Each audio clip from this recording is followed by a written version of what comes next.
Hi, so this video we're going to talk about what makes you drawn towards a character. I will be drawing examples from different popular science fiction and fantasy. I don't think I'm going to be spoiling any of these for anybody, but these are some larger, more popular ones that hopefully most people have seen already. And if you haven't, I will try to be spoiler free. So think of your favorite character and why do you even like them?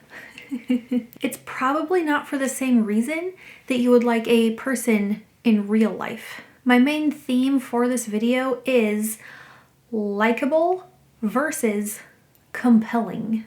A character that is super likable might not end up being your favorite character, whereas a character who is compelling doesn't have to be that likable for you to still like them. What example should I start with? I'd like to start with the Stormlight Archives, which I think most of my subscribers have read, and if not, don't worry, I'll get to more that you probably have read or watched. Who is the more likable person? Kaladin or Adolin? Or Dalinar or Adolin? Now, which one is more compelling and which one do we get more attached to? Even just in The Way of Kings, not having read any of the other books, Kaladin is by far people's favorite character. If you were to know him in real life, he might not be all that likable. In fact, later, when another main character finally meets him, she doesn't like him that much. Adolin is extremely likable. He is honorable. He's social with many people. He has lots of friends. He defends the weak. He is kind. There's not much to dislike about him, except maybe what we see from Kaladin's point of view because he doesn't like him very much. Kaladin, on the other hand, would not be a particularly likable person in real life, but in the story, he is the most compelling character. Our hearts go out to him. We suffer for him and with him, and we want to see him succeed so badly that he draws us in more than Adolin does.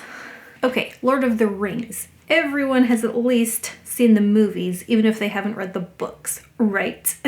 I'm going to say that Samwise Gamgee is both likable and compelling. When The Lord of the Rings starts, he doesn't have a lot going on except being faithful to Frodo. That's kind of his thing throughout the entire journey. He's kind of a boring character at first, but as we follow the company and as we follow the hobbits and then just Sam and Frodo towards the end, he becomes more compelling to where he is often people's favorite character from The Lord of the Rings. And it's not really because he became any more likable. It's because he showed so much grit and passion and strength. And that faithfulness to Frodo from the very beginning is severely tested, and he comes through it anyway, and that makes us root for him and go, yay, Sam, we love Sam.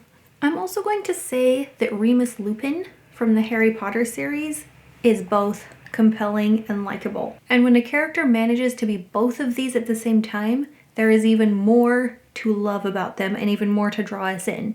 Remus Lupin is compelling because he is monstrous and he must suffer. His entire life is a struggle, but he's also likable because despite all of that and despite what he has to go through every single day because of what he is still kind and compassionate to everyone he meets. And he stands up for those who are weaker than him.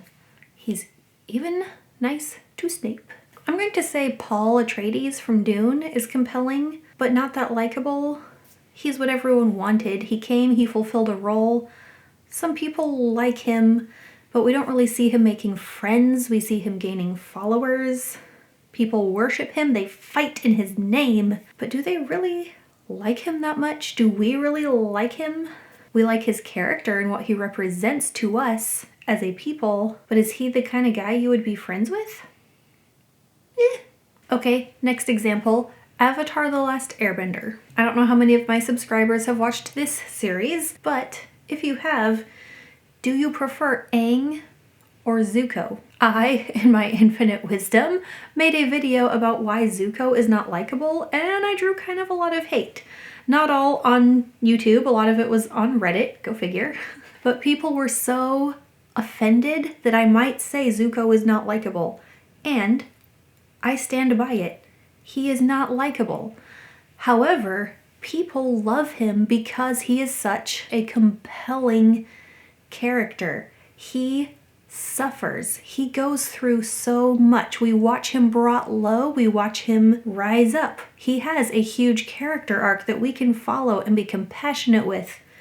And he draws us in, and people love him. Aang, on the other hand, super nice kid, super sweet, super just silly and fun-loving, and he is good and kind to everyone he meets. And he does go through some stuff, and he does suffer, and he has to make hard decisions, but he doesn't draw at people's hearts the way Zuko does, apparently.